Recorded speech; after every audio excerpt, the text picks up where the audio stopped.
Hello, आवाज येतोय का? हो सर येतोय. ओके. बघा, काल आपण सॅम्पलिंग, ऑडिट सॅम्पलिंग बघितलं होतं. त्याच्या methods, evaluation of sample result आपण बघितला होता. नेक्स्ट पार्ट जो आहे तो आपण स्टार्ट करतोय. Auditors liability in conducting audit.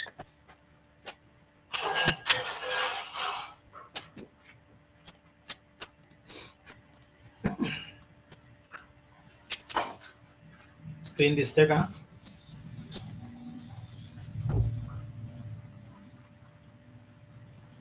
Hello, screen दिसते का? हो दिसते. बघा, नेक्स्ट पार्ट जो आहे याच्यातला तो अपन आज डिस्कस करते हैं।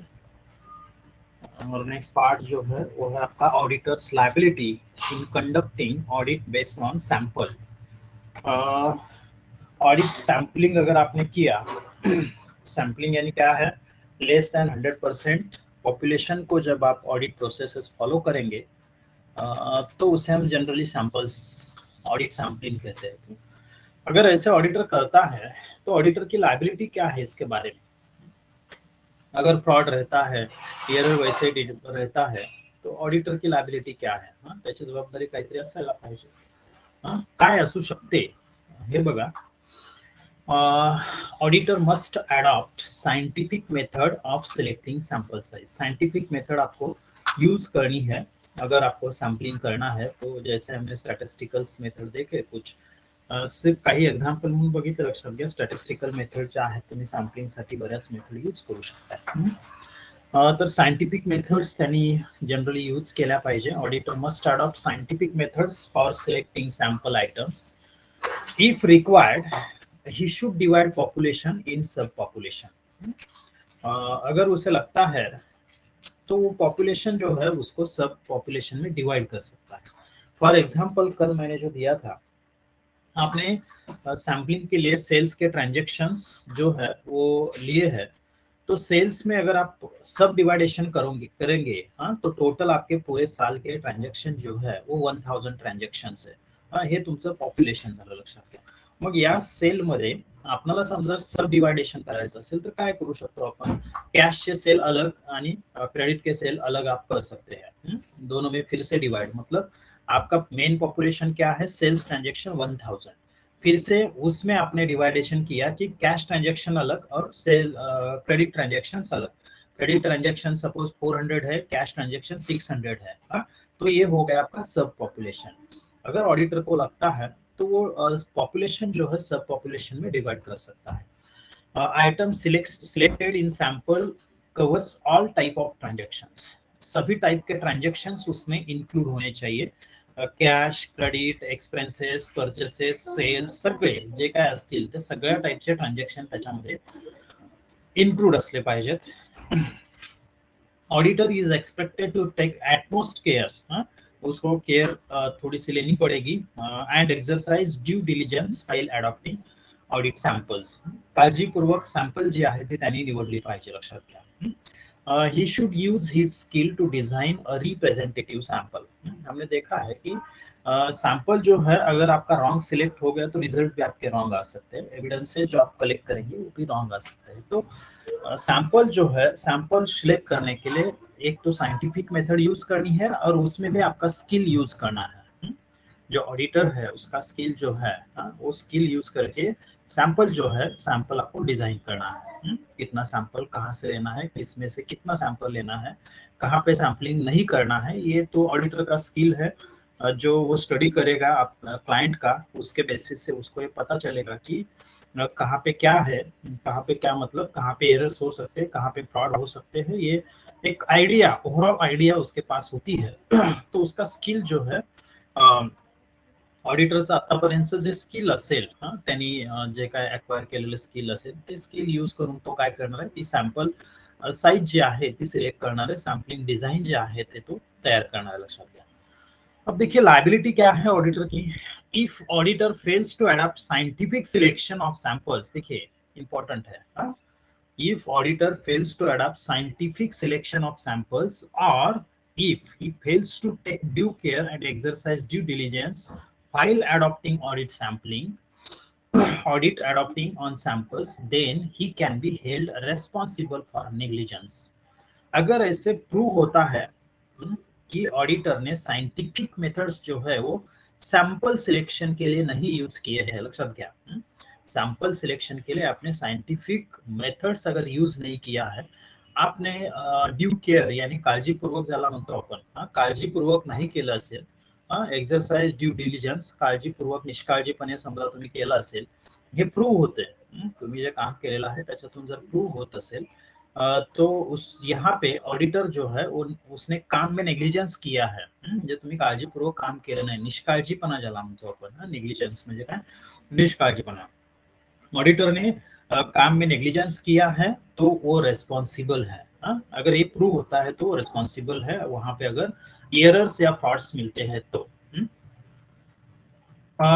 नेक्स्ट कन्सेप्ट देखिए, लक्षात आलं का, म्हणजे सिंपली ऑडिटरची लायबिलिटी काय आहे, जर असं प्रूव्ह झालं, लक्षात घ्या, प्रूव्ह झालं की त्यांनी सायंटिफिक सिलेक्शन केलेलं नाहीये किंवा त्यांनी काळजीपूर्वक ऑडिट केलेलं नाहीये, तर अशा केसमध्ये तो रेस्पॉन्सिबल असू शकतो, हा नेग्लिजन्स त्याचा म्हणजे निष्काळजीपणा तिथं प्रूव्ह होतो, आणि निष्काळजीपणा जर प्रूव्ह झाला तर तो जबाबदार आहे त्याला, तर ही ऑडिटरची जबाबदारी आहे ज्या वेळेला तो सैम्पलिंग बेस्ड ऑडिट करतो त्यावेळेला, तो ये क्या होता है, नेग्लिजेंस अगर प्रूव होता है तो ऑडिटर वहां पे रेस्पॉन्सिबल है।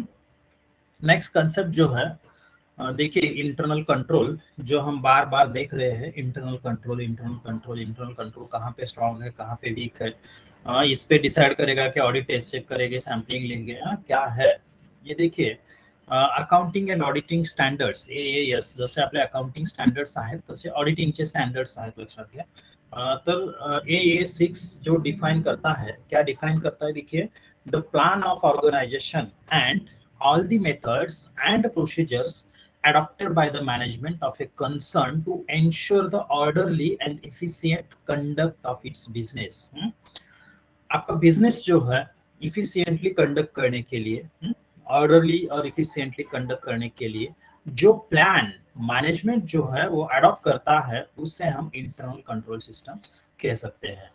इट इज वाइडर टर्म, असं कोणताही प्लान लक्षात घ्या, म्हणजे आपलं आपली कंपनी जी आहे, आपली फर्म जी आहे, आपला बिझनेस जो आहे इफिशियंटली झाला पाहिजे, त्याच्यामध्ये एरर्स राहता कामा नयेत, फ्रॉड्स राहता कामा नयेत, म्हणून त्यासाठी ज्या आपण स्टेप्स घेतलेले असतील, ज्या मैनेजमेंट ने जो जो स्टेप्स उसके लिए लिए हैं इफिशियंटली बिजनेस कंडक्ट करने के लिए, उस स्टेप को जनरली हम इंटरनल कंट्रोल सिस्टम कह सकते हैं।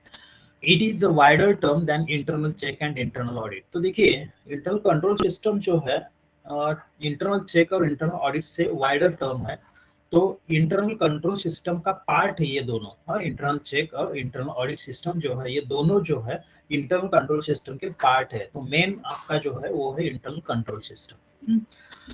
It includes all types of controls weather financial और अदरवाइज, सभी टाइप का कंट्रोल, मतलब सिर्फ यहाँ पे फाइनेंशियल, हम ऑडिट मतलब फाइनेंशियल नहीं, तो अदर अगर कुछ एक्टिविटीज है तो उसके लिए भी जो भी आपने कंट्रोल मैकेनिज्म तैयार किया हुआ है, इस्टेब्लिश किया है, वो आपका इंटरनल कंट्रोल सिस्टम का पार्ट हो सकता है। It includes all types of control whether financial और otherwise established by the management for achieving objectives. आपके जो ऑब्जेक्टिव्स है, ते ऑब्जेक्टिव्ह अचीव करण्यासाठी जो काही तुम्ही कंट्रोल मेकॅनिझम तयार केलेला असेल, तो आपण इंटरनल कंट्रोल सिस्टम म्हणून कन्सिडर करत असतो। For implementation of management policies, management जो पॉलिसी बनाएगा वो कैसे इम्प्लीमेंट होंगे, for safeguards of assets, assets आपके सेफ रहने चाहिए, for detection and prevention of errors and frauds. System कशासाठी पाहिजे आपल्याला, ज्या मॅनेजमेंटच्या पॉलिसीज आहेत त्या पॉलिसीज तुम्हाला प्रॉपरली आपको इम्प्लीमेंट करने हैं, for safeguard of asset, asset का जो है असेट आपके सिक्योर होने चाहिए, या फ्रॉड्स जो है वो डिटेक्ट होने चाहिए, या एरर्स जो है वो डिटेक्ट होने चाहिए, वो प्रिव्हेंट होने चाहिए, ते आपण शोधले पाहिजे, त्यांना आळा सुद्धा घातला पाहिजे, लक्षात घ्या। तर याच्यासाठी जी सिस्टम असते ती म्हणजे तुमची internal control system for सेक्युरिंग reliability, accuracy and completeness of accounting record. Accounting record जो है वो रिलायबल होना चाहिए। अगर इंटरनल कंट्रोल सिस्टम आपकी स्ट्रांग है तो रिलायबल होता है। तो रिलायबिलिटी, एक्यूरेसी और कंप्लीटनेस जो है वो कब आएगा? अगर इंटरनल कंट्रोल सिस्टम अच्छी है तो इसके लिए रिलायबिलिटी मेंटेन करने के लिए, एक्यूरेसी मेंटेन करने के लिए, अकाउंटिंग रिकॉर्ड कंप्लीट करने के लिए जो आप सिस्टम फॉलो करेंगे उस सिस्टम को हम इंटरनल कंट्रोल सिस्टम कहेंगे। तो देखिए, जनरली इंटरनल कंट्रोल सिस्टम दो टाइप में डिवाइड किया हुआ है। It is classified into two parts. One is accounting control and second is administrative control.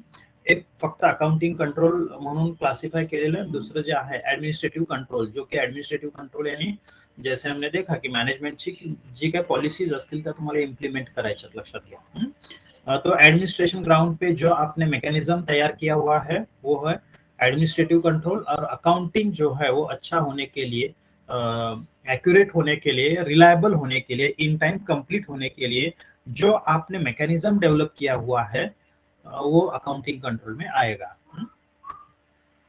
तो देखिए, इंटरनल कंट्रोल के पर्पज या ऑब्जेक्टिव्स क्या हो सकते हैं उससे हम ॲडव्हांटेजेस कहेंगे। आता याच्या सिलेबसमध्ये हे वेगवेगळे पॉइंट आपल्याला दिले आहेत, लक्षात घ्या। पर्पज वेगळा, ऑब्जेक्टिव्ह, ॲडव्हांटेजेस, पण ओव्हरऑल जे मीनिंग आहे ते सगळ्यांचं सेम आहे आणि म्हणून मी एकत्र केलेलं आहे त्याला। तो इसमें देखिए इंटरनल कंट्रोल का पर्पज क्या हो सकता है, एडवांटेजेस क्या हो सकते हैं, objectives to ensure that all transactions are duly authorised. बघा, पूरे ट्रांजैक्शन जो है, सभी ट्रांजैक्शंस का ऑथराइजेशन यानी सिंपली मंजूरी ज्याला म्हणतो आपण। फॉर एग्जांपल, असेट आप परचेस कर रहे हैं तो क्लर्क उठ के असेट परचेस कर सकता है? ऐसे नहीं होता है। तो उसके लिए प्रॉपर ऑथराइजेशन प्रोसेस होनी चाहिए। या आपने इंटरनल कंट्रोल सिस्टम में ऐसे ही सिस्टम डेवलप की है कि वहां पे अगर कैश में आपको 5000 से ऊपर अगर एक्सपेंसेस करने हैं तो उसके लिए आपको एमडी की परमिशन लेनी पडेगी। हे सिस्टम असू शकतात, लक्षात घ्या। मी जस्ट एक्झाम्पल देतो, प्रत्येक ठिकाणी हे प्रत्येक मॅनेजमेंटच्या रिक्वायरमेंट प्रमाणे हे बदललेलं असतं। मी जस्ट एक्झाम्पल देतो की कैश में अगर आपको एक्सपेंसेस करने हैं मोर देन 5000 तो it is required to take a permission of MD. This is your internal part of internal control system. It means authorization is required for a particular transaction. तो देखिए, अगर MD यहाँ पे authorise नहीं करता है तो वो ट्रांजैक्शन नहीं होगा। तो जो भी सभी ट्रांजैक्शंस आपके हैं, जो मेन ट्रांजैक्शंस है, वो ऑथोराइज पर्सन जिसको अथॉरिटी दी है या डिपार्टमेंट हेड है। तो सपोज आपका परचेस का डिसीजन है, आपने क्या किया है, जैसे मैं हर बार बताता हूँ कि मैन्युफैक्चरिंग डिपार्टमेंट ने आपको परचेस रिक्विजिशन भेजा है, हमें इतना इतना परचेसेस रॉ मटेरियल चाहिए, इस क्वालिटी का रॉ मटेरियल चाहिए। तो परचेस डिपार्टमेंट जो है उसका क्लर्क क्या करेगा, उस डिपार्टमेंट का जो भी हेड है उस हेड से डिस्कशन करेगा और कोटेशन डिमांड करेगा जो भी सप्लायर्स है। आणि सप्लायर्स कडून कोटेशन डिमांड केल्यानंतर जे मिनिमम अमाउंट को आपका कोटेशन वो आप सिलेक्ट करेंगे।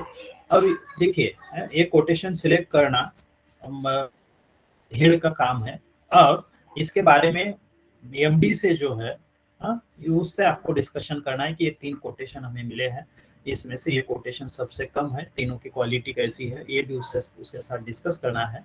एमडी और परचेस डिपार्टमेंट का हेड दोनों मिलके फाइनल करेंगे, उस ट्रांजैक्शन को ऑथराइज करेंगे कि किससे परचेस करना है और कितना परचेस करना है। त्याला म्हणतो आपण ऑथराइजेशन प्रोसेस, मंजूरी ज्याला म्हणतो आपण। तो सभी ट्रांजैक्शन जो है वो ऑथराइज्ड होने चाहिए to ensure that all the transactions are properly and promptly recorded। जो ट्रांजैक्शंस हुए हैं उसका प्रॉपरली रिकॉर्ड होना चाहिए, प्रॉम्प्टली रिकॉर्ड होना चाहिए।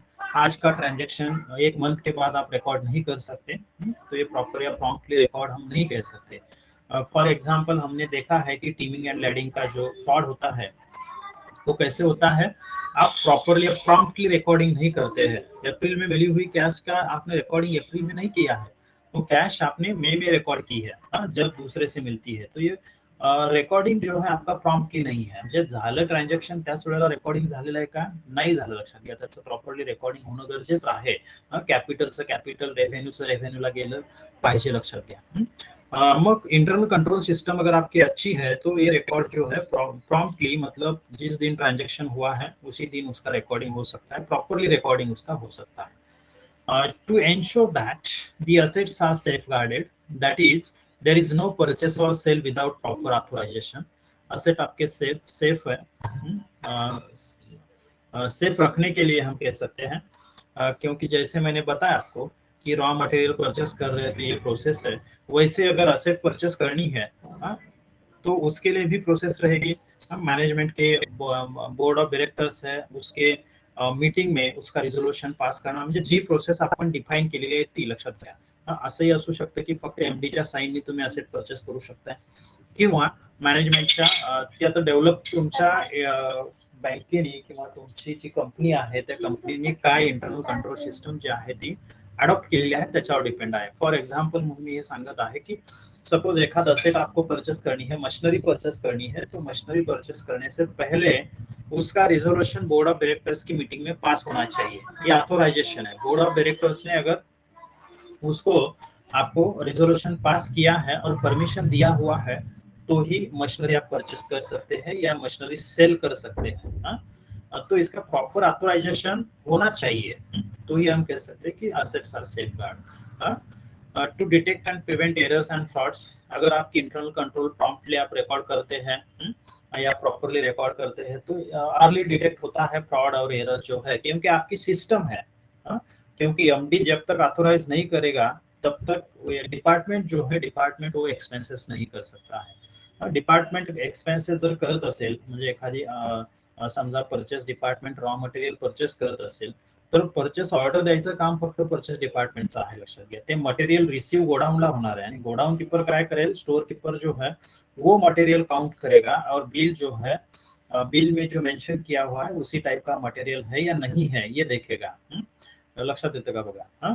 क्या किया, परचेस डिपार्टमेंट ने ऑर्डर दिया, गोडाउन कीपर जो है उसने वेरीफाई किया मटेरियल, बाद में गोडाउन में जो है वो मटेरियल एंटर कर दिया और एक बिल जो है परचेस डिपार्टमेंट को, एक बिल अकाउंटिंग डिपार्टमेंट को भेज दिया। तो ये आपका प्रॉपर कंट्रोल है। देखिए प्रॉपर कंट्रोल यानी यहाँ पे फ्रॉड होने के चांसेस कम है। लेकिन अगर यहाँ पे आप सपोज जो परचेस कर रहा है, सपोज एक्स परचेस मैनेजर है, तो एक्स ने ऑर्डर दिया हुआ है, एक्स ही मटेरियल रिसीव करेगा और एक्स ही गोडाउन में मटेरियल जो है वो स्टोर करेगा, तो यहाँ पे फ्रॉड होने के चांसेस ज्यादा होते हैं। तो इसे हम इंटरनल कंट्रोल नहीं कहते। लक्षात येतं का बघा। म्हणजे एक काम जे आहे ते डिवाइड केलेलं आहे, तुम्ही काय केलेलं आहे, परचेस डिपार्टमेंटने काय करायचं आहे, फक्त कोटेशन मागवायचे आणि त्याच्यानुसार ऑर्डर द्यायची आहे, लक्षात घ्या। पण ते मटेरियल बघण्याचं म्हणजे मटेरियल आल्यानंतर व्हेरीफाय करायचं काम स्टोर डिपार्टमेंटचं आहे। स्टोर्स डिपार्टमेंट व्हेरीफाय करणार आहे की बिलाप्रमाणे आणि तुमच्या ऑर्डर प्रमाणे तुम्ही जी ऑर्डर दिली होती तो रेट, ते मटेरियल त्याच क्वालिटीचं त्याच क्वांटिटीमध्ये आहे की नाही हे व्हेरीफाय करणार आहे आणि मग गोडाऊन मध्ये ते पाठवणार आहे। आणि मग स्टोर्स डिपार्टमेंटच्या रिमार्कनी एक बिल जे आहे ते अकाउंटिंग डिपार्टमेंटला जाईल, एक बिल जे आहे ते परचेस डिपार्टमेंटला जाईल, असं तुम्ही ठरवलेलं आहे। आणि मग अकाउंटिंग डिपार्टमेंट काय करेल, अकाउंटिंग डिपार्टमेंटला काय परचेस झालंय, कसं परचेस झालंय हे नाही बघणार, तर तो स्टोर्स डिपार्टमेंटचा रिमार्क बघणार आहे की हे मटेरियल इतक्या अमाऊंटचं आपल्याला रिसीव्ह झालेलं आहे, कोणाकडून, समजा वाय लिमिटेड कडून रिसीव्ह झालेलं। मग अकाउंटिंग डिपार्टमेंट काय करेल, त्याचं पेमेंट करणार आहे, लक्षात घ्या। म्हणजे ही सिस्टम आहे। मग इथं बघा परचेस डिपार्टमेंटची इन्व्हॉल्वमेंट ना मटेरियल रिसीव्ह करण्यामध्ये आहे ना त्यांना पेमेंट करण्यामध्ये आहे। तेच समजा परचेस डिपार्टमेंटच ते मटेरियल रिसीव्ह करणार आहे आणि त्यांचं पेमेंटही करणार आहे, अशा केसमध्ये फ्रॉड होऊ शकतो, त्याला आपण इंटरनल कंट्रोल सिस्टम म्हणत नाही, लक्षात घ्या। प्रत्येक ट्रान्झॅक्शन कसं होणार आहे तुमच्या कंपनीमध्ये याची जी सिस्टम ठरवली जाते आणि वर्क डिस्ट्रीब्युशन, वर्क डिवायडेशन जिथं केलं जातं त्याला आपण इंटरनल कंट्रोल सिस्टम म्हणतो। To detect and prevent errors and frauds, अगर ऐसी सिस्टम है तो अर्ली डिटेक्ट हो सकता है एरर है, फ्रॉड है, जो भी। कारण परचेस डिपार्टमेंटच्या नजरेतून सुटलं तर ते स्टोर्सला मिळेल, स्टोर्स कडून काही त्यांच्या नजरेतून सुटलं तर ते अकाउंटिंग डिपार्टमेंटला समजणार आहे, लक्षात घ्या। तो एक काम अगर 3 से ज्यादा 2 से ज्यादा आदमी के हाथ से गुजरता है तो आपके वहां पे एरर या फ्रॉड होने के चांसेस कम होते हैं। तो इंटरनल कंट्रोल सिस्टम का एडवांटेज क्या है, डिटेक्ट अर्ली डिटेक्ट हो सकता है आपका एरर और फ्रॉड और उसको प्रिवेंट आप कर सकते हैं। To ensure that accounting policies adopted regarding depreciation, stock valuation, etc., and other administrative and operational policies are implemented। जो भी आपने आपकी पॉलिसीज है अकाउंटिंग पॉलिसीज है या एडमिनिस्ट्रेटिव एंड ऑपरेशनल पॉलिसीज है, उसको प्रॉपरली इम्प्लीमेंटेशन उसका होना इम्पोर्टेंट है। तो इंटरनल कंट्रोल सिस्टम अगर अच्छी है, तो ये एडवांटेज है आपका कि ये प्रॉपरली इम्प्लीमेंट हो सकते हैं। To avoid efficiency inefficiency and increase accuracy and reliability in business. ये इफिशियंसी आपकी जो है वो अवॉइड हो सकती है, क्योंकि एक काम अगर एक आदमी करता है पूरा कंप्लीट ट्रांजैक्शन होने तक एक ही आदमी के अंडर है, तो ये इनएफिशिएंट हो सकता है, डिले हो सकता है। लेकिन एक काम अगर 5 3 4 डिपार्टमेंट से गुजर रहा है, तो वहां पे इनएफिशिएंसी जो है वो नहीं होगी, क्योंकि आपको एक्यूरेट वर्क देना है, एक्यूरेट जो है वो वर्क जो है परचेस डिपार्टमेंट को करना है, क्योंकि परचेस डिपार्टमेंट का काम होने के बाद वही काम स्टोर्स डिपार्टमेंट कंटिन्यू करेगा, बरोबर ना? स्टोर्स डिपार्टमेंट कडे जाणार लक्षात घ्या.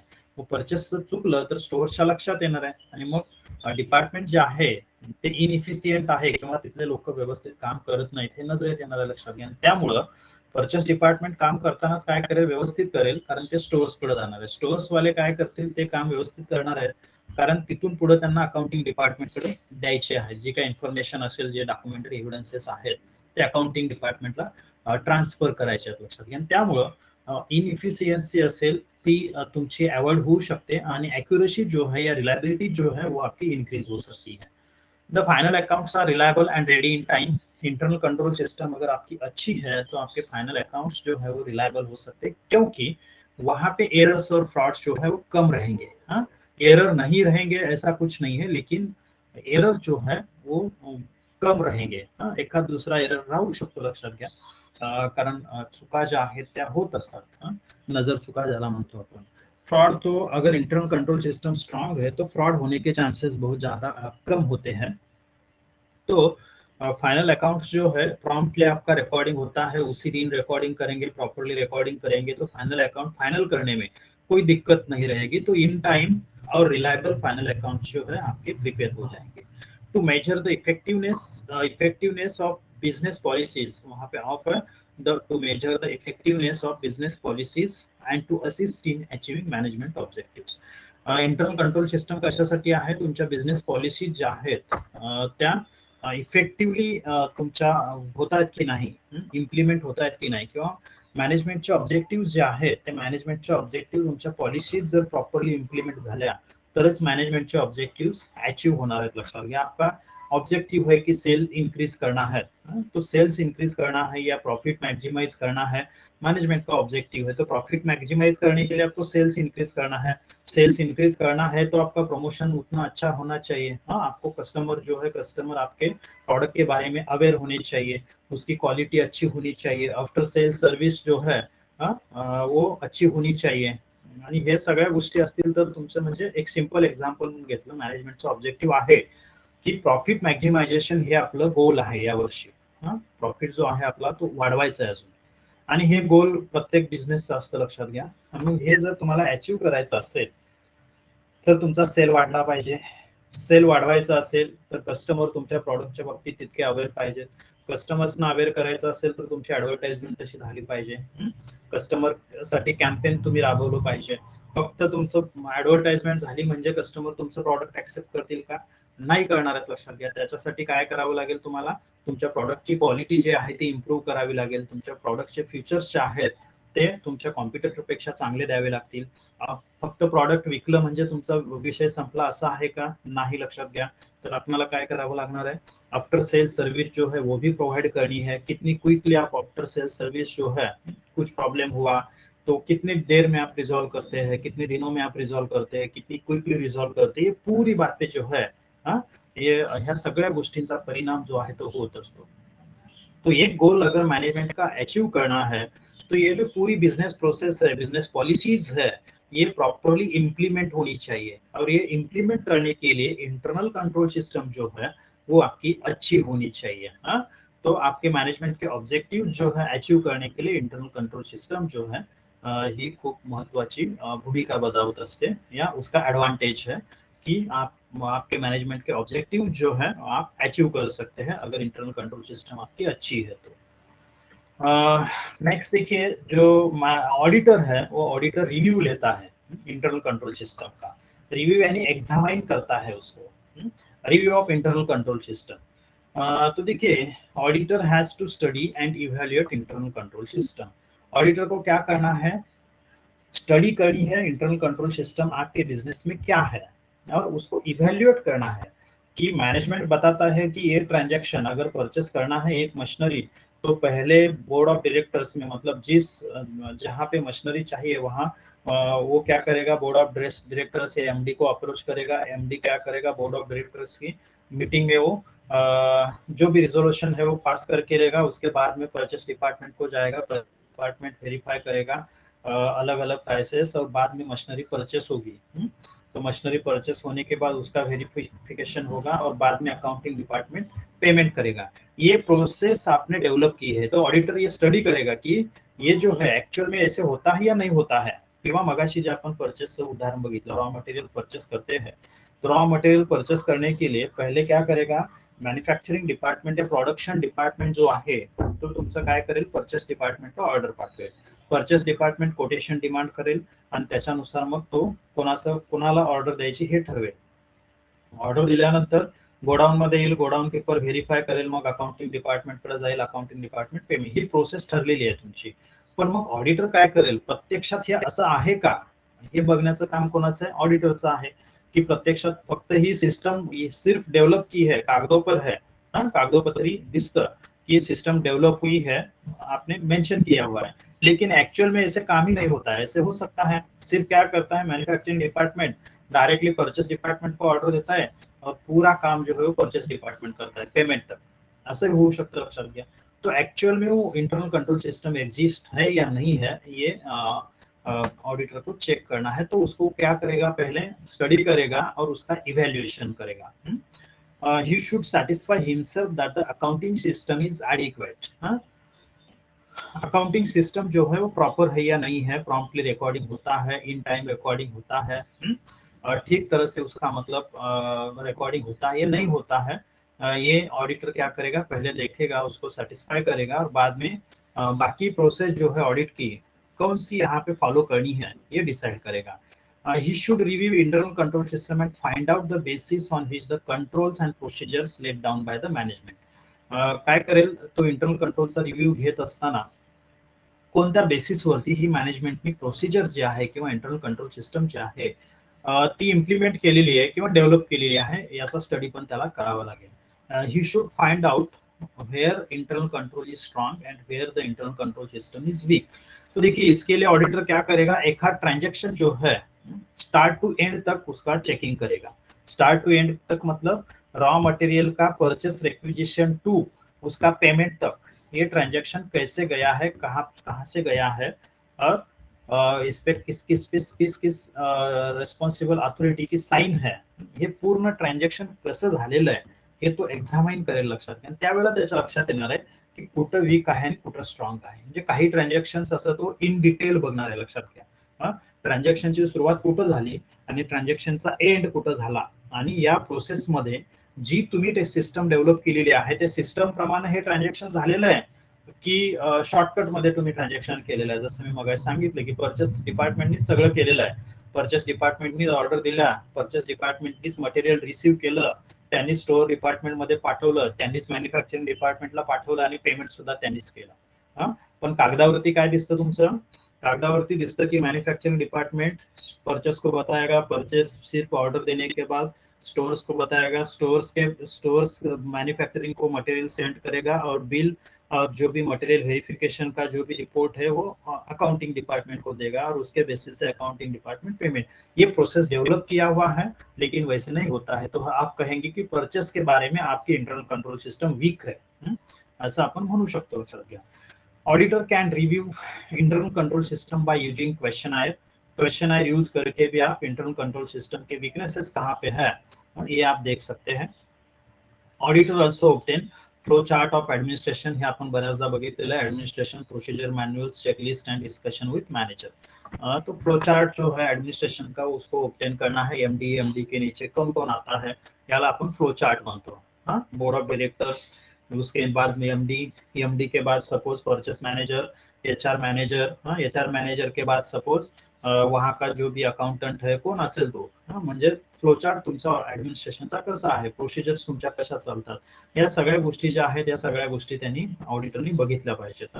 और डिस्कशन करना है मैनेजर के साथ. Review of internal control is very important. जैसे हमने देखा कि स्टार्टिंग से हम देखते आ रहे हैं कि इंटरनल कंट्रोल सिस्टम आपकी कैसी है उस पे पूरा ऑडिटर का वर्क डिपेंड होता है. तो रिव्यू जो है इंटरनल कंट्रोल सिस्टम का वो इम्पोर्टेंट है ऑडिटर्स पॉइंट ऑफ व्यू. तो एडवांटेजेस क्या है देखिए इंटरनल कंट्रोल सिस्टम के. Advantages of review of internal control system. Review करने के एडवांटेज, एग्जामाइन करने के एडवांटेज क्या है. Auditor knows whether internal control system exists in the organization, whether it is effective and whether it is actually in operation during the year. बघा प्रत्यक्षात तिथं आहे का, ऍक्च्युअल में वो है या नहीं है पहले देखना है तो कितनी इफेक्टिव है वो आपको देखना है. और करंट ईयर में जो भी आपका ऑडिट ईयर है उस ईयर में ऍक्च्युअल में ऑपरेशन में थी या नहीं थी ये ऑडिटर को देखना है. ऑडिटरला बघावं लागेल लक्षात घ्या की प्रत्यक्षात ती इम्प्लिमेंट केलेली आहे की नाही आणि त्या वर्षामध्ये ती होती की नाही ज्याचं तुम्ही ऑडिट करत आहात. Auditor knows where it is strong and where it is weak. कहाँ पे स्ट्रॉन्ग है कहाँ पे वीक है. It helps in apply test check. जहाँ पे स्ट्रॉन्ग है वहां पे टेस्ट चेक अप्लाई आप कर सकते हैं. It helps auditor in deciding sample size. Sampling अगर आप करना चाहते हैं तो सैंपल साइज डिसाइड करने में ऑडिटर को हेल्प करेगा आपका जो रिव्यू है इंटरनल कंट्रोल सिस्टम का. Large sample in weak areas. Large sample size should be selected in weak areas and where your internal control system is strong you can select a small sample size. आप select कर सकते हैं small sample size. It helps in deciding expected and tolerable errors. जो हमने कल देखा था कि expected errors और टॉलरेबल मतलब मैक्सिमम एरर्स क्या हो सकते हैं और ऑडिटर एक्सपेक्ट क्या करता है, क्योंकि ऑडिटर जो है ऑडिटर ने आपके बिजनेस की पूरी जानकारी ली है और उसके बेसिस पे ये एरर्स क्या होंगे ये ऑडिटर एक्सपेक्ट करेगा. while डिजाइनिंग ऑडिट सैंपल में जब आप एक्सपेक्टेड और टॉलरेबल एरर कंसिडर करेंगे तो वहां पे आपकी इंटरनल कंट्रोल सिस्टम कैसी है उस पे एरर्स होंगे. इंटरनल कंट्रोल स्ट्रॉन्ग है तर तुमचे एरर्स कमी असायचे चान्सेस आहेत लक्षात घ्या. वीक है तो ये एरर्स ज्यादा रहेंगे. तो वीक अगर है तो सैंपल साइज सिलेक्ट करने में आपको हेल्प करेगा. तो रिव्यू अगर आपने इंटरनल कंट्रोल सिस्टम का किया है तो ये आपको मदद करेगा कि एरर्स कितने हैं और सैंपल साइज आपको कितनी लेनी है. Auditor can decide what would be the best evidence. जैसे हमने इसके पहले भी देखा था की बेस्ट एव्हिडन्स काय असू शकतो. कसं मी एग्जांपल दिलं होतं तुम्हाला आठवतं का बघा. अगर व्हीकल्स है आपकी कंपनी की तो वहां पे आपका प्रूफ क्या रहेगा की ये कंपनी की व्हीकल्स है. मी बऱ्याचदा तुम्हाला सांगितलं की कंपनीच्या बॅलन्स शीट मध्ये क्या दिखता है 4 ट्रक्स है ऐसे दिखता है. आपने सिर्फ बताया आपकी कंपनी के ग्राउंड में कैंपस में 4 ट्रक्स खड़े हैं और मैनेजर जो है उसने बताया ये 4 ट्रक्स हमारे हैं, लेकिन वो कंपनी के ही है ये प्रूव करना चाहिए. उसके एविडेंसेस चाहिए. तो बेस्ट एविडेंस इसके लिए क्या रहेगा, आरटीओ का रजिस्ट्रेशन सर्टिफिकेट जो है वो आपको देखना पड़ेगा कि सेम व्हीकल जो है किसके नाम पे है. ये बेस्ट एविडेंस हो सकता है. तो ऑडिटर डिसाइड करेगा कि बेस्ट एविडेंस क्या रहेगा. What audit processes and technique would be appropriate. और कौन सी ऑडिट प्रोसेस और टेक्निक्स जो है अप्रोप्रिएट रहेंगी इस कंपनी के लिए. तो इंटरनल कंट्रोल सिस्टम जब इवेल्युएट करेंगे तो ये डिसाइड होगा कि कौन सी प्रोसेस और कौन सा टेक्निक यूज करना है वहां पे. तो ये फाइनल करने के लिए इंटरनल कंट्रोल सिस्टम का रिव्यू जो है वो इम्पोर्टेंट है. Auditor can give suggestions for improving internal control system. अगर ऑडिटर को लगता है एग्जामिन करने के बाद कि यहाँ पे इंटरनल कंट्रोल सिस्टम वीक है तो वो स्ट्रॉन्ग करने के लिए ऑडिटर के दिमाग में जो भी आइडियाज रहेंगी वो सजेस्ट कर सकता है. नेक्स्ट देखिए ऑडिटर्स ड्यूटीज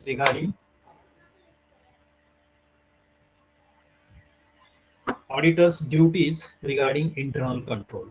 इंटरनल कंट्रोलच्या संदर्भात ऑडिटरच्या ड्युटीज काय आहेत बघा. It is the duty of the management to design and establish the internal control system. Internal control system design करना और इस्टेब्लिश करना ये मैनेजमेंट की ड्यूटी है. मैनेजमेंट करेगा क्योंकि मैनेजमेंट के गोल्स अचीव करने हैं, मैनेजमेंट की पॉलिसीज इंप्लीमेंट करनी है. रिलायबल आपके फाइनेंशियल अकाउंटिंग या फाइनेंशियल जो भी आपने क्या कहेंगे स्टेटमेंट जो है, हाँ, वो अगर आपको रिलायबल प्रिपेयर करने हैं तो ये सिस्टम आपको इस्टेब्लिश करनी है, हाँ, डिजाइन करनी है और इस्टेब्लिश करनी है। Auditor has to ascertain that the transactions are executed according to the authorization of management. जसं सांगितलं आपण इंटरनल कंट्रोल सिस्टम मध्ये ऑथरायझेशन महत्वाचं आहे, लक्षात घ्या. कोणी उठला आणि काही ट्रांजैक्शन कोणी काही डिसीजन घेतलं असं होत नसतं, लक्षात घ्या. डिसीजन लेने के लिए एक प्रोसेस होती है कि जैसे मैंने एग्जांपल बताया कि 5000 के ऊपर अगर कैश में एक्सपेंसेस आपको करना है तो इसके लिए आपको परमिशन लेनी है, डिपार्टमेंट हेड की परमिशन लेनी है, या सपोज एमडी की परमिशन लेनी है, मैनेजर की परमिशन लेनी है. तो हर ट्रांजैक्शन जो है उसके लिए ऑथराइजेशन होना इम्पोर्टेंट है, मतलब हायर अथॉरिटी जो भी है उनका परमिशन होना इम्पोर्टेंट है. Auditor requires understanding and reasonable assurance that the accounting system is adequate. ऑडिटरला काय हवंय, ऑडिटरने समजून घेतलं पाहिजे, लक्षात घ्या की ॲश्युरन्स त्याला पाहिजे की तुमची अकाउंटिंग सिस्टम जी आहे ती ॲडिक्वेट आहे, व्यवस्थित आहे, त्याचं रेकॉर्डिंग प्रॉम्प्टली होतं की होत नाही. The auditor needs to review the internal control system. Auditor को क्या करना है, रिव्यू लेना है, ये ड्यूटी है ऑडिटर की. Auditor duties internal regarding internal control system, तो ऑडिटर की ड्यूटी है उसका रिव्यू लेना. The weaknesses found by the auditor should communicate with management in writing. जहाँ पे इंटरनल कंट्रोल सिस्टम में वीकनेसेस ऑडिटर को मिलते हैं, वो वीकनेसेस मैनेजमेंट को कम्युनिकेट ऑडिटर कर सकता है. जैसे इसके पहले हमने देखा कि यहाँ पे वीक है तो बताएगा मैनेजमेंट को कि परचेस प्रोसेस में आपकी जो इंटरनल कंट्रोल सिस्टम है वो थोड़ी वीक है, तो इसको इम्प्रूव करने के लिए वो सजेशन भी दे सकता है कैसे इम्प्रूव कर सकते हैं, मतलब उसमें कंट्रोल मैकेनिज्म आप क्या ला सकते हैं, ये मैनेजमेंट को सजेस्ट कर सकता है. He should offer suggestions for improvement, जैसे मैंने अभी बताया, and help the management to rectify the weaknesses. जिथं काही weaknesses असतील, मी एक्झाम्पल दिलं की परचेस मध्ये weaknesses, त्याला परचेस मध्ये तुमची इंटरनल कंट्रोल सिस्टम वीक वाटते, तर त्या केस मध्ये तो मॅनेजमेंटशी कम्युनिकेशन करेल आणि मग तिथं त्यांना मॅनेजमेंटला सजेस्ट करेल की आपण इम्प्लिमेंट केलं म्हणजे त्याच्या डोक्यात जे काय असेल तर ती इंटरनल कंट्रोल सिस्टम तिथे स्ट्रांग होऊन जाईल.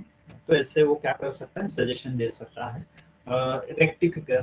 वीकनेसेस रिमूव करने के लिए या रेक्टिफाई करने के लिए.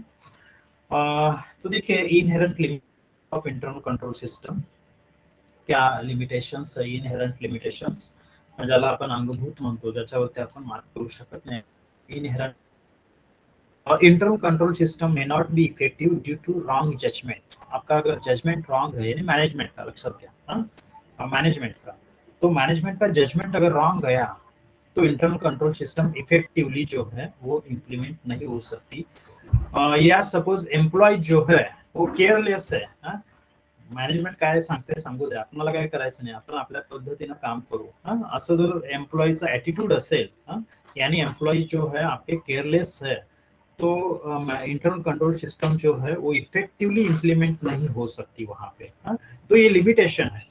आपने सिस्टम तो डेवलप किया है लेकिन इम्प्लीमेंट करने का काम मैनेजमेंट का या उस एम्प्लॉय जो है वो एम्प्लॉय का काम है. एम्प्लॉय अगर केयरलेस है, मैनेजमेंट की नहीं सुनते हैं, तो ये सिस्टम प्रॉपरली डेवलप नहीं होगी. वो हाँ करेंगे, आप जाने के बाद फिर से क्या करता है मैनेजमेंट जाने के बाद, या हर ट्रांजैक्शन मैनेजमेंट वहां देखते नहीं बैठेगा. तो वहां पे क्या होता है, अगर आपके एम्प्लॉयज केयरलेस है तो ये सिस्टम जो है वो प्रॉपरली इम्प्लीमेंट नहीं हो सकती है. इरेगुलर ट्रांजैक्शन में एस्केप फ्रॉम कंट्रोल सिस्टम, जैसे मैंने अभी बताया कि परचेस है, रॉ मटेरियल रेगुलर ट्रांजैक्शन है, या इरेगुलर ट्रांजैक्शन जो है उसके लिए आपने सिस्टम ही डेवलप नहीं किया है, तो ये कैसे रिकॉर्ड करेंगे. फॉर एग्जांपल इरेगुलर ट्रांजैक्शन है तो स्क्रैप है आपके मैन्युफैक्चरिंग कंसर्न में, स्क्रैप मटेरियल है, तो साल में एक ही बार उसको स्क्रैप आप सेल करते हैं, तो ये सेल करने की प्रोसेस जो है वो इंटरनल कंट्रोल सिस्टम में डिफाइन नहीं किया है क्योंकि रेग्युलर ट्रांजॅक्शन नाही है. स्क्रॅप दररोज येणार आहे का, नाही येणार आहे, लक्षात घ्या. कधीतरी तुम्ही वर्षातून एक वेळ आपण ते सेल करणार आहोत आणि मग ते सेल करत असताना ते इंटरनल कंट्रोल सिस्टमच्या पर्व्ह्यू मध्ये येत नाही, लक्षात घ्या. काय येत नाही तर ते रेग्युलर ट्रांजॅक्शन नाही है, अनयुजुअल ट्रांजैक्शन है, इरेगुलर ट्रांजैक्शन है, तो ये इंटरनल कंट्रोल सिस्टम में नहीं आ सकता है. तो ये लिमिटेशन है इंटरनल कंट्रोल सिस्टम की. If there is collusion between employees, देखिए in spite of control system fraud में रिमेन अनप्रिवेंटेड एंड अनडिटेक्टेड। तो देखिए इंटरनल कंट्रोल सिस्टम में ट्रांजैक्शन आपको बताया कि manufacturing department raw material purchase करने के लिए परचेस डिपार्टमेंट को भेजेगा, परचेस डिपार्टमेंट ऑर्डर भेज के स्टोर्स डिपार्टमेंट को जो भी मटेरियल रिसीव होगा, लेकिन परचेस और स्टोर्स डिपार्टमेंट जो है तिथले एम्प्लॉई जे आहे त्या दोघांमध्ये संगनमत झालेला आहे, कोलिजन हुआ है दोनों में कि परचेस डिपार्टमेंट ने जो ऑर्डर भेजा है क्वालिटी जो है क्वालिटी असेल किंवा नंबर ऑफ क्वांटिटीज जो रहेंगी क्वांटिटीज या क्वालिटीज में कुछ तो प्रॉब्लम है तो अगर स्टोर्स डिपार्टमेंट के एम्प्लॉइज या स्टोर्स डिपार्टमेंट का हेड स्टोर कीपर और परचेस डिपार्टमेंट का हेड इन दोनों में अगर कुछ काय म्हणतोय आपण त्याला संगनमत झालं असेल इन दोनों में अगर कोलिजन हुआ है तो फ्रॉड हो सकता है यहाँ पे तो ये लिमिटेशन है इंटरनल कंट्रोल सिस्टम। आपने सिस्टम तो डेवलप किया है लेकिन एम्प्लॉय जो है मिलजुल के क्या कर रहे हैं, फ्रॉड कर रहे हैं होऊ शकतं लक्षात घ्या। किंवा स्टोर्स डिपार्टमेंट आणि अकाउंटिंग डिपार्टमेंटचं का असू नये किंवा परचेस आणि अकाउंटिंग डिपार्टमेंटचं असू शकतं लक्षात घ्या। तिथले एम्प्लॉई जे आहेत त्यांच्यामध्ये कारण एक ट्रान्झॅक्शन 2 किंवा 3 डिपार्टमेंट असतील किंवा 2 किंवा 3 व्यक्तींकडून जात असेल तर त्यातल्या ज्या मधल्या 2-3 व्यक्ती आहेत त्या तिघांमध्ये जर संगनमत झालं तो फ्रॉड हो सकता है लक्षात घ्या। और ये फ्रॉड जो है ये अनडिटेक्टेड रह सकता है, अनप्रिवेंटेड इंटरनल कंट्रोल सिस्टम में रह सकता है। कारण जसं आपण सुरुवातीला बघितलं की इंटरनल कंट्रोल सिस्टम तो है लेकिन प्रॉपरली इम्प्लीमेंट करने का काम जो है, इम्प्लीमेंट होने का काम जो है एम्प्लॉइज पे डिपेंड है। एम्प्लॉइज अगर केयरलेस है, एम्प्लॉइज अगर आपस में मिल के फ्रॉड करना चाहते हैं तो आपकी इंटरनल कंट्रोल सिस्टम कुछ नहीं कर सकती वहां पे। The cost of designing and implementing internal control system may be more than the benefits derived from it। कभी-कभी ऐसा हो सकता है कि इंटरनल कंट्रोल सिस्टम जो है वो डिजाइन करनी और इम्प्लीमेंट करने की कॉस्ट जो है वो ज्यादा हो सकती है, आपको जो उससे बेनिफिट मिलने वाला है उससे ज्यादा हो सकती है। If management itself is involved in fraud, it may do manipulation in spite of internal control system। मॅनेजमेंटच फ्रॉड मध्ये इन्वॉल्व आहे लक्षात घ्या। मैनेजमेंट ही अगर आपके फ्रॉड में इन्वॉल्व है तो इंटरनल कंट्रोल सिस्टम आपकी कुछ नहीं कर सकती है। आपने डेवलप किया है वैसे इम्प्लीमेंट करने का काम कर रहे हैं आप, लेकिन मैनेजमेंट ही अगर उसमें इन्वॉल्व है फ्रॉड करने में, फॉर एक्झाम्पल बघा सत्यमचं एक्झाम्पल मी दिलं, एमडीच त्याच्यामध्ये इन्वॉल्व आहे लक्षात घ्या। वी रामलिंगे राजू जो है वो एमडी है, वो ही अगर फ्रॉड करता है तो आपकी इंटरनल कंट्रोल सिस्टम क्या करेगी उसमें, इंटरनल कंट्रोल मैनेजमेंटच त्याच्यामध्ये इन्वॉल्व असेल या बोर्ड ऑफ डायरेक्टर्स अगर उसमें इन्वॉल्व है फ्रॉड करने में तो आपकी इंटरनल कंट्रोल सिस्टम कुछ नहीं कर सकती। विंडो ड्रेसिंग देखिए, विंडो ड्रेसिंग में मैनेजमेंट ही करता है, मैनिपुलेशन ऑफ अकाउंटिंग, जितनी पोजीशन है उतनी बहुत ज्यादा अच्छी दिखाने का काम करना है। या सीक्रेट रिजर्व में मैनेजमेंट क्या करता है, जितनी आपकी अच्छी पोजीशन है उससे बहुत ज्यादा कम दिखाने का काम आप करेंगे, जितना प्रॉफिट है उससे कम प्रॉफिट दिखाने का काम करेंगे सीक्रेट रिजर्व में। तो ये मैनेजमेंट अगर डिसाइड करता है कि हमें विंडो ड्रेसिंग करना है, अच्छी पोजीशन दिखानी है, तो यहाँ पे आपकी इंटरनल कंट्रोल सिस्टम कुछ भी काम नहीं करेगी। तो ये लिमिटेशन है इंटरनल कंट्रोल सिस्टम की। तो कुछ ट्रांजैक्शन जो है उसके लिए इंटरनल कंट्रोल सिस्टम कैसी होनी चाहिए ये यहाँ पे दिया हुआ है। बघा काही ट्रांजैक्शंस आपल्याला दिलेले आहेत। तो सेल्स के लिए इंटरनल कंट्रोल सिस्टम कैसे होगी, आता ठीक है अपन ये ट्रांजैक्शन थोड़े संपूर्ण टाकू। सेल्स के लिए देखिए इंटरनल कंट्रोल सिस्टम अगर आपको डेव्हलप करनी है तो कैसी हो सकती है, हे आपण एग्जांपल्स घेतलेले आहेत, याच्यापेक्षा वेगळी असू शकते। जस्ट अपन स्टडी के लिए ये एग्जांपल्स दिए हुए हैं। Work relating to debtors and sales should be divided among different departments and employees. Sales के लिए देखिए डेटर्स और सेल्स ये दोनों जो है दोनों के काम अलग अलग डिपार्टमेंट के पास होने चाहिए। एक ही डिपार्टमेंट के पास सेल करना और डेटर्स का रिकॉर्ड मेंटेन करना ये नहीं होना चाहिए। डेटर्स एक्स डिपार्टमेंट देखेगा और सेल्स करने का काम सेल्स डिपार्टमेंट देखेगा। ये डेटर्स मेंटेन करने का काम जो है वो अकाउंटिंग डिपार्टमेंट देखेगा, सेल्स करने का काम सेल्स देखेगा। किंवा वेगवेगळ्या व्यक्ती, ए जो है वो डेटर्स के बारे में देखेगा, बी जो है सेल्स के बारे में देखेगा। Sales department should obtain sales orders and issue dispatch order to the stores. अब देखिए सेल्स डिपार्टमेंट जो है वो क्या करेगा, सिर्फ ऑर्डर कलेक्ट करेगा, गुड्स डिस्पॅच करना सेल्स डिपार्टमेंट को नाही देना है काम. हा, कारण तिथे फ्रॉड होऊ शकतो, आपण बघितलेलं आहे. एंट्री जी आहे ती तुम्ही कमी क्वांटिटीज दिले जास्त रेकॉर्ड करू शकता. तो सेल्स ऑर्डर जी आहे ती ऑर्डर लेने का काम सेल्स डिपार्टमेंट को देना है आपको, और डिस्पैच करने का काम जो है मतलब गुड्स एक्चुअल में उस कस्टमर देने का काम जो है as per order stores department को काम ये देना चाहिए आपको. मतलब सेल्स डिपार्टमेंट ऑर्डर लेगा और स्टोर्स को फॉरवर्ड करेगा, और स्टोर्स क्या करेगा, जो ऑर्डर में लिखा हुआ है उतना ऑर्डर क्वांटिटीज और उस टाइप का मटेरियल, उस क्वालिटी का मटेरियल डिस्पैच करने का काम स्टोर करेगा. तो यहाँ पे क्या हुआ, वर्क डिस्ट्रीब्यूशन हुआ. सेल्स डिपार्टमेंट को सिर्फ ऑर्डर लेना है. Materials should be dispatched from the godown only. Materials should be dispatched from the godown only on the basis of such dispatch order and after preparing delivery challan. Delivery चलन जे मालासोबत दिलं जातं लक्षात घ्या, त्याला आपण डिलिव्हरी चलन म्हणतो. तो डिलिव्हरी चलन प्रिपेयर होने के बाद और ऑर्डर जो रिसीव हुई है उसके बेसिस से सिर्फ गोडाउन से मटेरियल जो है वो डिस्पैच होना चाहिए. The sales bill should be raised and cash or checks from debtors should be received by the accounts department. क्या करना है, सेल्स बिल जो है वो रेज करना है सेल्स डिपार्टमेंट को. कैश जो भी रहेगी वो अकाउंट्स डिपार्टमेंट कलेक्ट करेगा, और चेक्स जो भी रहेंगे वो भी अकाउंट्स डिपार्टमेंट कलेक्ट करेगा, चेक्स जो डेटर्स से मिलेंगे. मतलब देखिए सेल्स डिपार्टमेंट सिर्फ ऑर्डर लेगा, स्टोर्स डिपार्टमेंट क्या करेगा, गुड्स डिस्पैच करेगा, और कैश लेने का काम अकाउंटिंग डिपार्टमेंट करेगा. तो इंटरनल कंट्रोल सिस्टम है, सिस्टम आपने बनाई है कि एक काम एक ही आदमी के पास आपके यहाँ पे नहीं है.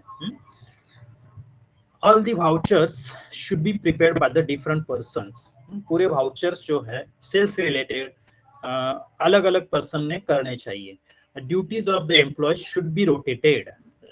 रोटेटेड करना है मतलब क्या करना है, आज जो सेल्स डिपार्टमेंट में आदमी काम कर रहा है उसको अकाउंट्स डिपार्टमेंट में डालना है आपको. या सेल्स डिपार्टमेंट किंवा अकाउंटिंग डिपार्टमेंट असेल जो डेटर का रेकॉर्ड कर रहा है उसको क्रेडिटर्स का देना है, क्रेडिटर्स का जो कर रहा है उसको कैश का देना है, कैश में जो रह रहा है उसको क्या करना है, डेटर्स का रेकॉर्ड मेंटेन करने के लिए देना है. ये रोटेशन जो है मंथ में, 2 मंथ में, 4 मंथ में, 6 मंथ में, वर्ष पूर्ण वर्षामध्ये असं रोटेशन जे आहे ते केलं पाहिजे. लक्षात घ्या, एकच व्यक्ती एकच रेकॉर्ड जर मेंटेन करत असेल तर तिथं फ्रॉड होण्याचे चान्सेस जास्त असतात. म्हणजे मी जर समजा वर्षानुवर्ष फक्त डेटर्सचं रेकॉर्ड मेंटेन करतोय, डेटर्स रिलेटेड जे काय अकाउंटिंग आहे ते माझ्याकडे आहे, तर तिथं फ्रॉड व्हायचे चान्सेस आहेत. तेच समजा माझ्याकडे 6 महीने काम आहे और डेटर से लेके मुझे कैश में बिठा दिया, और कैशियर को क्या किया, क्रेडिटर्स का दिया, और क्रेडिटर्स का जो मेंटेन करता था उसको डेटर्स का दिया. ये रोटेशन हो गया आपका. ड्यूटीज आपने रोटेट की.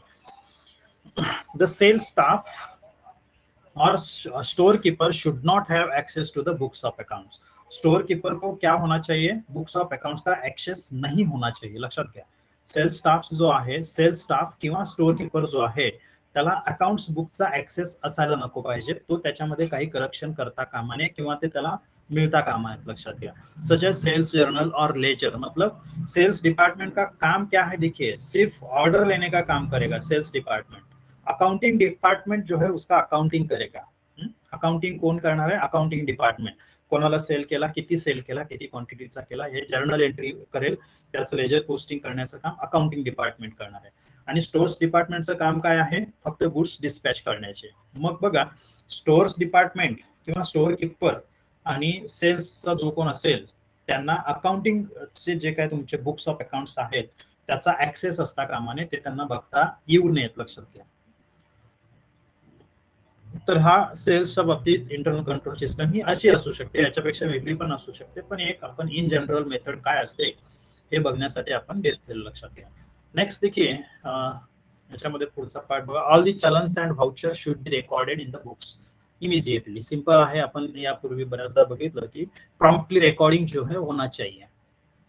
The sales should be recorded on the basis of the accounting policies adopted by the management. तो अकाउंटिंग पॉलिसी के बेसिस पे उसका रिकॉर्डिंग होगा. Sales journal and stock book should be checked to detect errors in recording. Sales and goods dispatched. Sales journal check केलं पाहिजे, stock book सुद्धा check केलं पाहिजे, कारण त्याच्यामध्ये काही एरर्स आणि फ्रॉड्स जर असतील तर ते मिळून येतील, लक्षात घ्या. नेक्स्ट देखिए internal control for debtors. Debtors के लिए इंटरनल कंट्रोल सिस्टम क्या हो सकती है. The credit limit for debtors should be fixed. Debtors को मैक्सिमम क्रेडिट कितना देना है ये फिक्स होना चाहिए. उसकी ॲबिलिटी, त्याचा बिझनेस, त्याचा प्रॉफिट, रिपेमेंटची कॅपेबिलिटी, या सगळ्या गोष्टी बघून त्याचं जे लिमिट आहे ते फिक्स करा. मिस्टर ए को आपको क्रेडिट 10,000 तक देना है, मिस्टर सी को क्रेडिट 50,000 तक देना है. ये उसका लिमिट जो है वो आपको फिक्स करना है कि कितना लिमिट क्रेडिट का देना है उसको. Prompt recording should be made. Recording immediately करना है आपको. ट्रांजैक्शन जैसे भी होगा, उससे कैश रिसीव हुई इमीडिएटली उसका रिकॉर्डिंग होना चाहिए. सेल किया उसका रिकॉर्डिंग इमीडिएटली होना चाहिए. डिस्काउंट दिया उसका रिकॉर्डिंग, उसके डॉक्यूमेंट्री एविडेंसेस आपके पास होने चाहिए. As wise schedule of debtors should be prepared. तो एज वाइज मतलब डेटर्स का एज नहीं, मतलब ए का एज नहीं, बी का एज नहीं. तो एज वाइज का मतलब है कितना पीरियड हुआ उसको क्रेडिट देके. क्रेडिट देके 2 मंथ हो गए, अभी भी उसको इसका रिकवर नहीं हुआ है, या क्रेडिट देके उसको 6 मंथ हो गए, 6 मंथ तक उसकी रिकवरी नहीं हुई है, तो इसका इसे कहेंगे हम एज उसका कितना है. 1 मंथ का मतलब 1 मंथ हो गया डेटर्स को क्रेडिट देके, 1 मंथ का क्रेडिट जो है रिकवरी नहीं हुआ, ऐसे डेटर्स कितना है. 6 मंथ तक रिकवरी नहीं हुई, ऐसे डेटर्स कौन से हैं, कितने हैं, उसकी अमाउंट क्या है, इससे आपको शेड्यूल बनाना है. उससे हम कहेंगे age wise schedule. Statement of account should be prepared and send periodically to debtors. Statement of accounts जो है वो प्रिपेयर करना है आपको, और डेटर्स को पीरियडिकली सेंड करना है. हर मंथ के बाद, 2 मंथ के बाद या 6 मंथ के बाद उसको सेंड करना है. जैसे ट्रांजैक्शंस रहेंगे वैसे उसको उसका पीरियड रहेगा. All adjustments regarding discount, allowances, rebates, bad debts, etc. should be approved by the senior manager. देखिए इंपॉर्टेंट है ये, क्योंकि हमने देखा है यहाँ पे फ्रॉड हो सकते हैं. डिस्काउंट दिया ही नहीं है लेकिन आपने रिकॉर्ड किया डिस्काउंट, ऐसे हो सकता है. डेटर को अलाउंस एक्चुअल में नहीं दिया है लेकिन बुक्स ऑफ अकाउंट्स में आपने अलाउंसेस रिकॉर्ड किए, ऐसे हो सकता है. तो ये जो है डिस्काउंट है, अलाउंसेस है, रिबेट्स असतील, बॅड डेट्स असतील, हे कुणी अप्रूव्ह केले पाहिजेत. सीनियर मॅनेजर जो रहेगा उसमें, उसने अप्रूव किए रहेंगे तो ही आपको अलाउ करना है, अदरवाइज ये अलाउेबल नहीं है. तो ये इंटरनल कंट्रोल सिस्टम है डेटर्स के लिए. परचेस के लिए देखिए सेम जैसे सेल्स का था वैसे यहाँ पे परचेस के लिए इंटरनल कंट्रोल सिस्टम हो सकता है. वर्क का डिवाइडेशन करना है आपको, डिवीजन ऑफ वर्क होना चाहिए. एक काम एक आदमी के पास नहीं होना चाहिए, पूरा काम जो है स्टार्ट टू एंड तक एक ही आदमी नाही करना चाहिए. उसका वर्क डिविजन जो है वो होना चाहिए. म्हणजे सेल्स मध्ये जसं झालं की सेल्स ऑर्डर घेण्याचं काम जे आहे ते कोणाचं आहे, सेल्स डिपार्टमेंटचं. डिस्पॅच करायचं काम गोडाऊन कीपरचं आहे. पेमेंट करायचं काम अकाउंटिंग डिपार्टमेंटचं आहे. डेटरचं रेकॉर्डिंग करायचं काम अकाउंटिंग डिपार्टमेंटचं आहे. अकाउंटिंग डिपार्टमेंट मध्ये सुद्धा पेमेंट करणारा वेगळा आहे आणि रेकॉर्ड मेंटेन करणारा वेगळा आहे. तो वर्क डिव्हिजन हो गया है. मग असंच परचेस मध्ये सुद्धा असलं पाहिजे. Purchase department should invite tenders on the basis of purchase requisition. जैसे मैं हर बार आपको परचेस रिक्विजिशन जो है वो मैन्युफैक्चरिंग डिपार्टमेंट जो है परचेस डिपार्टमेंट को भेजेगा कि हमें किस क्वालिटी का मटेरियल और कितनी क्वांटिटी चाहिए, ये परचेस डिपार्टमेंट को भेजेगा मैन्युफैक्चरिंग. और उसके बेसिस पे परचेस डिपार्टमेंट जो है वो टेंडर्स डिमांड करेल. लक्षात घ्या, मॅन्युफॅक्चरिंग डिपार्टमेंटला काय टाईपचं मटेरियल लागणार आहे, किती लागणार आहे, याच्यावरती तो टेंडर डिमांड करेल आणि मग त्या टेंडर्स मधून आपल्याला सिलेक्ट करायचं आहे. Material should be received in the godown and properly inspected before acceptance. देखिए परचेस डिपार्टमेंट ने टेंडर डिमांड की है. टेंडर डिमांड करने के बाद जो कम प्राइस मिली है उसको आपने ऑर्डर दिया परचेस डिपार्टमेंट ने. परचेस डिपार्टमेंट सिर्फ ऑर्डर देने का काम करेगा. मटेरियल कहाँ पे रिसीव होगा, गोडाउन में. प्रॉपरली उसका इंस्पेक्शन होगा और इंस्पेक्शन होने के बाद सेम क्वालिटी के मटेरियल सेम क्वांटिटीज आपको रिसीव हुए हैं, डैमेज गुड्स नहीं है, ऐसे पूरा वेरिफिकेशन होगा, इंस्पेक्शन होगा और बाद में वो एक्सेप्ट किए जाएंगे goods. Payment should be made by the accounts department only after verifying the goods received note and inspection report. जो इंस्पेक्शन रिपोर्ट और गुड्स रिसीव्ड नोट जो है ये गोडाउन भेजेगा, godown keeper store keeper accounts department को भेजेगा और ये अगर मिला तो फिर अकाउंट डिपार्टमेंट जो है उसका पेमेंट करेगा. म्हणजे बघा मैन्युफैक्चर मटेरियल किसको चाहिए, मैन्युफैक्चरिंग डिपार्टमेंट को चाहिए, लेकिन प्रोसेस क्या हुई, उसको परचेस डिपार्टमेंट को भेजना है, परचेस डिपार्टमेंट और को मिलेगा, स्टोर्स मटेरियल रिसीव करेगा, बाद में अकाउंटिंग डिपार्टमेंट पेमेंट करेगा। तो इसमें 4 डिपार्टमेंट इन्वॉल्व हुए। तो ये है आपकी internal control system. Work division किया आपने, एक ही आदमी के पास नहीं है। मैन्युफैक्चरिंग डिपार्टमेंट का मैनेजर मटेरियल परचेस नहीं कर सकता है। ड्युटीज शुड बी रोटेटेड, जसं आपण बघितलं रोटेशन करायचं आपल्याला ड्युटीज मध्ये, जसं मी मगाशी तुम्हाला दिलं की डेटर्स रेकॉर्ड मेंटेन करणाऱ्याला आपण सेल्स मध्ये दिलं किंवा सेल्स आहे तो त्याला परचेस मध्ये दिला। ड्युटीज ज्या आहेत त्या रोटेट करायच्या, एकाच कामाला कंटिन्यू एक ही काम को एक आदमी को नहीं रखना है आपको। हाँ, जैसे मैंने एग्जांपल दिया था कि 6 साल से मैं एक ही काम कर रहा हूँ डेटर्स का रेकॉर्ड मेंटेन करने का, ऐसे नहीं होना चाहिए, क्योंकि डेटर्सच्या आणि माझ्यामध्ये काहीतरी हो सकता, कोल्यूजन हो सकता है और यहाँ पे फ्रॉड हो सकता है। तो ड्यूटी जो है हर 6 महीने, हर मंथ, वर्ष, ईयर के बाद वहाँ पे रोटेशन होना चाहिए। हाँ, मेरा काम चेंज करके मुझे कैश में बिठाया जाएगा, कैशियर को डेटर्स में बिठाया जा सकता है, इससे रोटेशन होना चाहिए। No access the books to other staff, accounting books जो है उसको अदर स्टाफ यानी परचेस डिपार्टमेंट या स्टोर्स डिपार्टमेंट के आदमी को अकाउंटिंग बुक्स देखने का राइट नहीं होना चाहिए, एक्सेस उसका नहीं होना चाहिए। All vouchers should be recorded promptly recording होना चाहिए। परत परत तेच मुद्दे आहेत, लक्षात घ्या। Recording should be made on the basis of accounting policies adopted by the management, जो भी आपके अकाउंटिंग पॉलिसीज है उसके बेसिस से रिकॉर्डिंग करना है। Purchase journal and stock book should be check to detect errors and frauds, जे आपण सेल्स मध्ये बघितलं होतं सेम आहे। प्रॉम्प्ट रिकॉर्डिंग पाहिजे तुमचं। Sorry, internal control system for creditors, देखिए परचेसेस हो गया, अब क्रेडिटर्स के बारे में prompt recording should be necessary for recording of the amount due and paid to creditors. Amount creditors से क्रेडिटर को कितना ड्यू है, कितना देना है आपको, और कितना पेड किया है, इसका रिकॉर्डिंग प्रॉम्प्टली होना चाहिए। As wise schedule should be prepared, जैसे डेटर्स का आपने शेड्यूल बनाया वैसे क्रेडिटर्स का, मतलब 1 मंथ से पेंडिंग देना आपका किसका है, 2 मंथ किसका हो गया, जो क्रेडिटर्स है, या 3 मंथ से आपने किसका देना नहीं दिया। बघा, कोणाचं देणं आपण द्यायचं आहे, क्रेडिटर्सचे आहेत म्हणजे आपण त्यांना द्यावं लागतं। मग 2 महिने कोणाचं नाही दिलं, 3 महिने कोणाचं नाही दिलं, असं मंथ वाइज आपण त्याचं शेड्यूल, त्याला आपण म्हणतो एज वाइज शेड्यूल प्रिपेयर आपको करना है, स्टेटमेंट प्रिपेयर करना है। Statement of accounts should be prepared and send periodically to creditors, same debtors तसंच आपल्याला इथं बघायचं आहे की स्टेटमेंट ऑफ अकाउंट्स आपल्या अकाउंट्स मधलं, बुक्स मधलं त्यांना सेंड करायचं आहे। Discount and write off should be authorised by the senior officer, अगर डिस्काउंट, बघा इथं डिस्काउंट ऍक्च्युअली आपल्याला ते देतात, त्यांनी जो काही दिलेला डिस्काउंट असेल तो सिनियर ऑफिसरने आपला ऑथराइज केला पाहिजे आणि मग बुक्स ऑफ अकाउंट्स मध्ये त्याचं रेकॉर्डिंग झालं पाहिजे, लक्षात घ्या।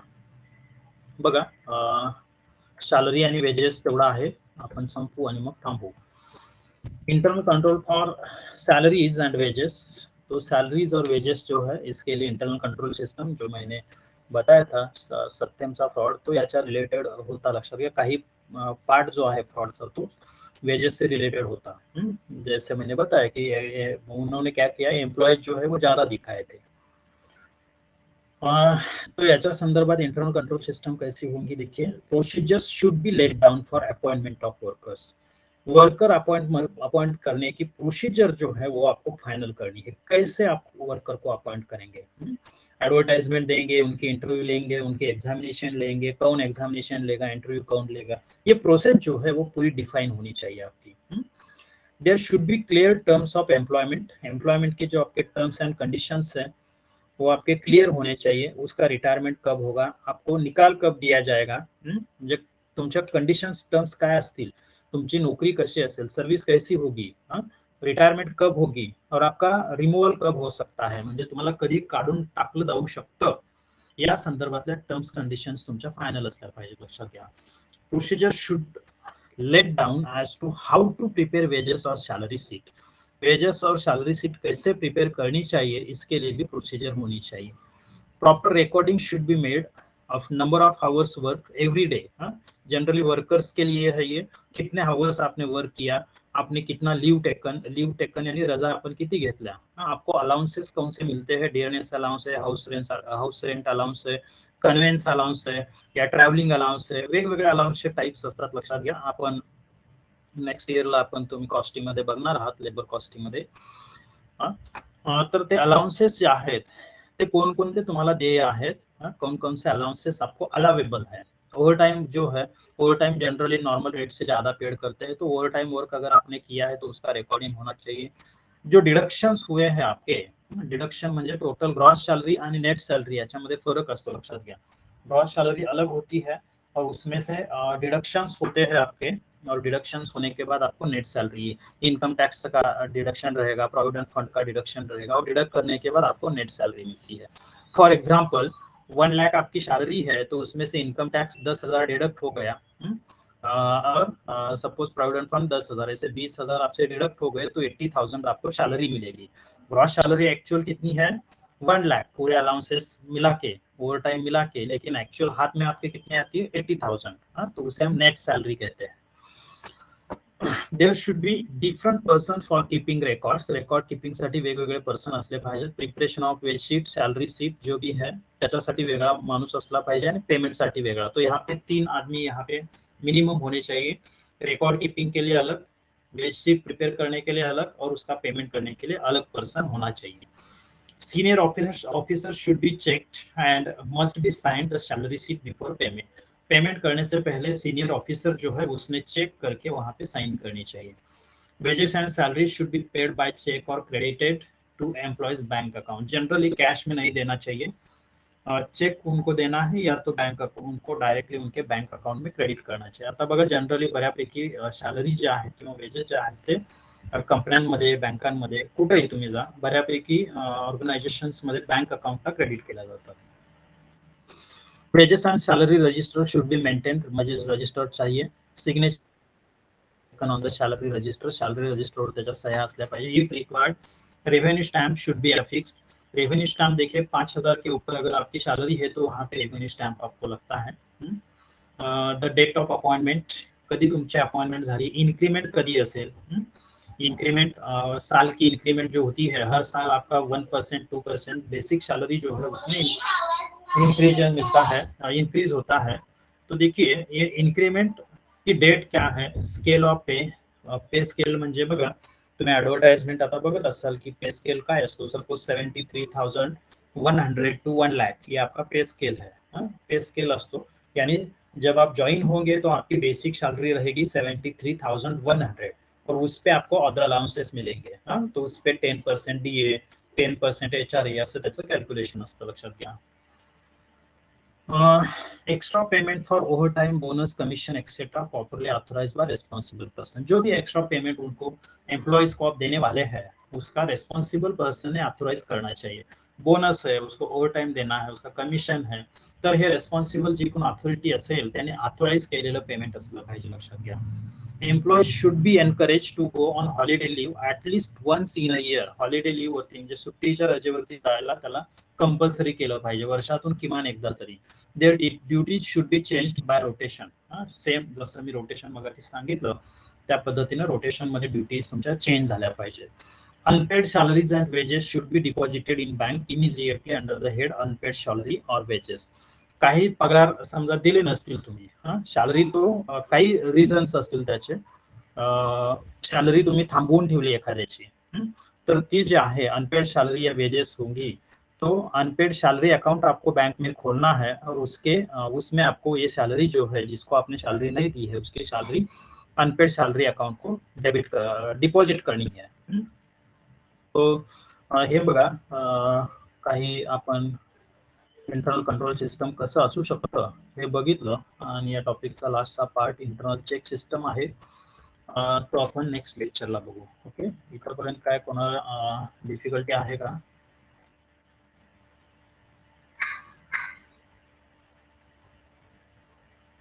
ठीक आहे, 10 वाजून गेलेले आहेत.